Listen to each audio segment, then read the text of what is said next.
গরমের ছুটিতে স্কুলে পড়ে গেছে, কিন্তু অফিস তো ছুটি পড়েনি। তাই রোজকার মতোই সকাল সকাল উঠে পড়েছি বোসবাবুর অফিসের টিফিনটা রান্না করার জন্য। হ্যালো এভরিওয়ান, সবাই কেমন আছো? আশা করছি ভালো আছো, সুস্থ আছো। আমিও কিন্তু ভালো আছি।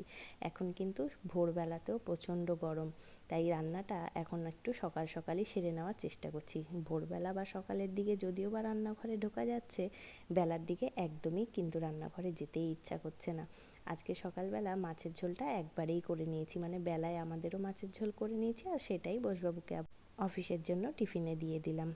সামান্য কিছু বাজার হাট করার দরকার ছিল, সেগুলোকে একবারে করে নিয়ে এসে বাড়িতে একটু জল খাবার খেয়ে নিলাম, মানে ওই চা বিস্কুট এইটুকুই খেয়ে তাড়াতাড়ি কাঁচা ধোয়াটাও করে নিচ্ছি।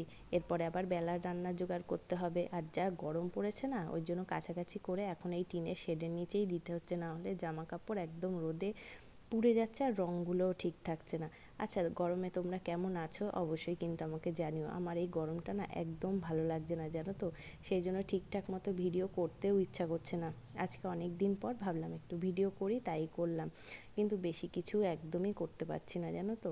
তোমরা সবাই খুব ভালো থেকো, সাবধানে থেকো, আর খুব প্রয়োজন না পড়লে কিন্তু বাইরে রোদ্দুরে সেরকম বেশি বেরিও না।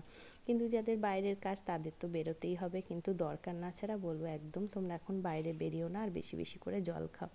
আজকে সকালে জানো তো একদম রুটি পরোটা কিচ্ছু বানাতে ইচ্ছা করছিল না, তাই একটু বাড়িতেই এই আম তেল করেছিলাম, সেটা দিয়েই মুড়ি চানাচুর মেখে খেয়ে নিয়েছি। তারপরে বেলাতে এই যে টকের ডাল, আবার টকের চাটনি, একটু শাক, আর এই ছেলের জন্য একটা চিংড়ি মাছ রেখেছিলাম, সেই একটা গলদা চিংড়ি কিন্তু ওর জন্য রান্না করছি। আমার ছেলে জানো তো আগে চিংড়ি মাছটা পছন্দ করতো না, ইদানিং দেখছি আবার চিংড়ি মাছের প্রতি একটু ভক্তি হয়েছে, মানে এখন আবার খেতে চাইছে। তাই সেটাকে একটু পেঁয়াজ, আদা, রসুন, একটু লঙ্কার গুঁড়ো, একটু ধনে গুঁড়ো, গরম মশলা, জিরের গুঁড়ো, এগুলো দিয়ে একটু টক দই দিয়ে পেস্ট করে মশলাটা কষিয়ে নিয়ে ওর জন্য একটু রান্না করে নিলাম। আজকের মতো আসি, আবার একদিন গল্প করতে আসবো। গরমে সবাই খুব ভালো থেকো, সুস্থ থেকো, নিজের শরীরের যত্ন নিও, সাবধানে থেকো সবাই।